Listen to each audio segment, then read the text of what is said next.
Hello everyone, আসসালামু আলাইকুম সবাইকে। আজ আমি রান্না করব শাক দিয়ে মাছ। এই জন্য আমি প্রথমে মাছগুলো ভেজে নিব। মাছগুলো লাল লাল করে ভেজে আমি তুলে নিব। তুলে সাইডে একটা প্লেটে রেখে দিব। ওই একই তেলের মধ্যে কুমড়ো বড়ি ভেজে নিব। এই যে দেখুন, কুমড়ো বড়িগুলো লাল লাল করে আমি ভেজে নিব। হয়ে গেল আমার কুমড়ো বড়ি ভাজা। এখন আমি এগুলোকে তুলে এক সাইডে রেখে দিব। এখন আমি একটা প্যানে তেল গরম করে তার মধ্যে দিয়ে দেব পেঁয়াজ কুচো। পেঁয়াজ কুচোটা দিয়ে কিছুক্ষণ আমি পেঁয়াজ কুচোটা ভেজে নেব।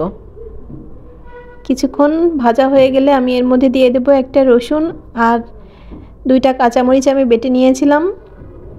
এটা দিয়ে আরও কিছুক্ষণ আমি কষিয়ে নেব।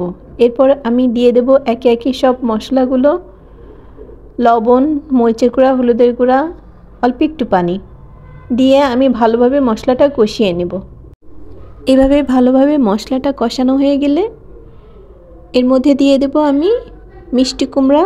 এই যে মিষ্টি কুমড়াটা আমি ছোট ছোট পিস করে কেটে নিয়েছিলাম, দিয়ে দিলাম আমি মিষ্টি কুমড়া। মিষ্টি কুমড়াটা দিয়ে আমি মশলা দিয়ে আরও কিছুক্ষণ নেড়েচেড়ে কষিয়ে নেব।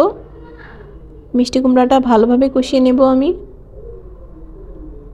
কিছুক্ষণ এভাবে মিষ্টি কুমড়া কষানোর পরে আমি অল্প একটু পানি দিয়ে মিষ্টি কুমড়াটা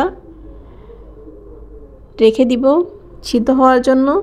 এরপরে আমি এর মধ্যে দিয়ে দেব কাঁচামরিচ। আপনারা অবশ্যই কাঁচামরিচটা দিবেন। কাঁচামরিচটা দিলে এর টেস্টটা দ্বিগুণ হয়ে যায়। এরপরে আমি দিয়ে দেব পানিটা যখন টকবক করে ফুটে উঠবে তখন আমি এর মধ্যে দিয়ে দেব শাক। শাকটা আমি আগে থেকেই কেটে ধুয়ে রেখেছিলাম।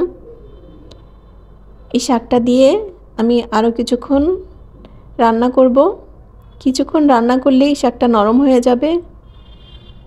এভাবে মিষ্টি কুমড়ো দিয়ে শাক রান্না করলে অনেক মজা লাগে খেতে। আপনারা একবার বাসায় আমার রেসিপি ফলো করে ট্রাই করবেন। শাক এবং তরকারিটা খেতে হালকা মিষ্টি মিষ্টি ভালোই লাগে খেতে।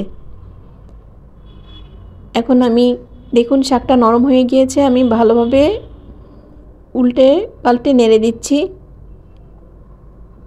এই তো, এরপরে যখন হালকা শাকটা সিদ্ধ হয়ে আসবে তখন আমি এর মধ্যে দিয়ে দেব ভেজে রাখা কুমড়ো বড়ি ও মাছগুলো।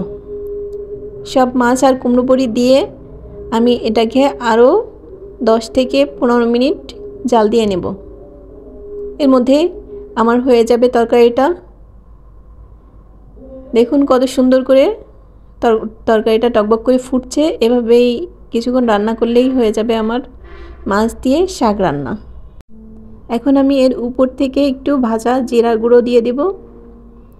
এভাবে একটু ভাজা জিরা গুঁড়ো দিয়ে আর 2-3 মিনিট রেখে আমি নামিয়ে ফেলবো।